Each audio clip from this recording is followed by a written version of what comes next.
when I look at the CXOs and board, we should add board to that, I feel, because of the overlap. And we've got such an interesting discussion, debate, and what is going on, and what do you have to know. And this morning, I was in a conversation with several members from the local university about the challenge they have. They're actually trying to write AI rules for students.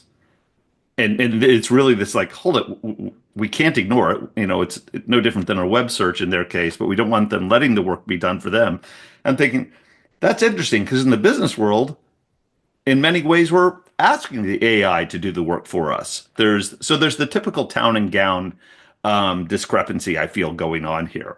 So, um, do you have and then I would love to, in a way, almost focus this a little bit with your PPTC rubric, because I was thinking about that, the people, process, culture, technology. Technology we're talking about is the AI, but that rolls into the process of using it. That, what is the impact on the culture? Obviously, a lot of employees, there are probably some people on the call that are going to be freaking out of like, is my job at risk due to AI? And how do people use it? So, why don't we start with your thoughts? Shall we start at the ground first and just talk about the collapsing the customer journey? What's AI doing to the great go-to-market operation out there? What's your take on it? Well, Eric, those were a lot of questions in there. So I'm going to Sorry, start. That's okay. That's you know okay. me.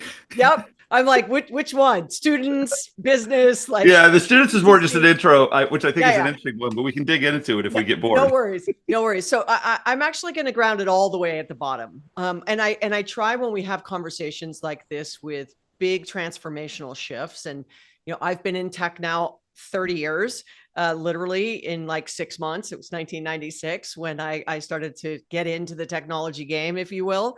And I would say that jobs to be done is a great place to start. So for those of you listening who are not familiar with jobs to be done, it's a concept that comes out from Theodore Levitt from many, many years ago.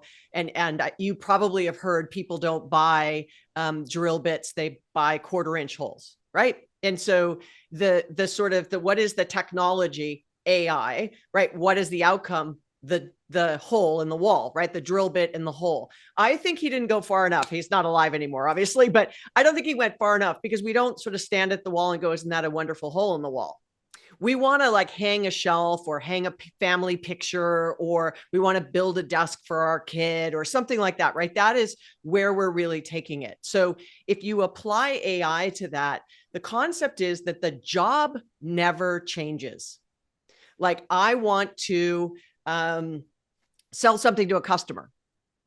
It used to be we would barter, like I'll give you a chicken if you give me a pig, like right. And then it became more financial based. And then now it's Bitcoin, right? Now it's digital interactions and engagements and sales motions. But the job is I want something you have something I want. Let's exchange that money for a product or service.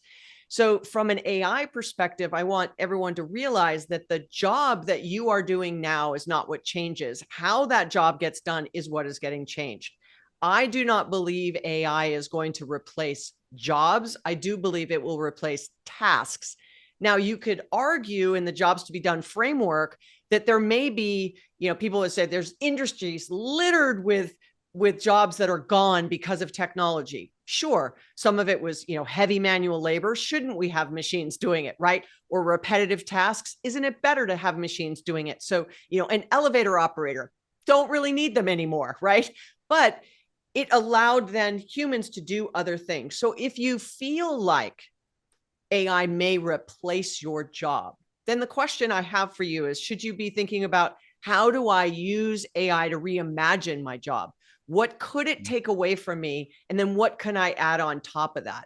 And so that maybe lends itself to the second question or third question on sort of collapsing the customer or buyer journey. Again, if you think about marketing technologies, like I was Eloqua's beta client, literally in 2001.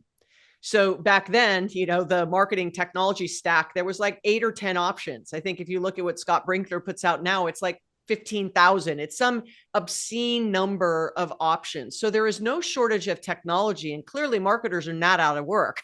And neither are salespeople. There's probably more of those roles, but those roles are now, those people are doing different things. So, what pieces and parts of the journey can AI actually improve, not only for productivity and performance and profitability of your business, but for the experience of your customers? And I think that's where you should be really focused and what you should be asking.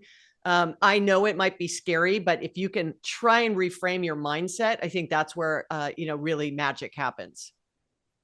It's funny when you talk about the 15 companies on the list and the old tech stack, those things, and then I joke and I remember a task I did. It was mid 2000s, and I was asked to update the placemat of the ecosystem for a company I was working at. And now it's like, well, I said we've now gone from a placemat to wallpaper. If I wanted to list everybody constantly changing, it would take the entire wall of a very large room to be able to see what's out there. I agree with you on the tactical versus the strategic. It's like if your job is too tactical, you should be looking around to, how can you leverage it before it leverages you in a sense. So I definitely think that's there.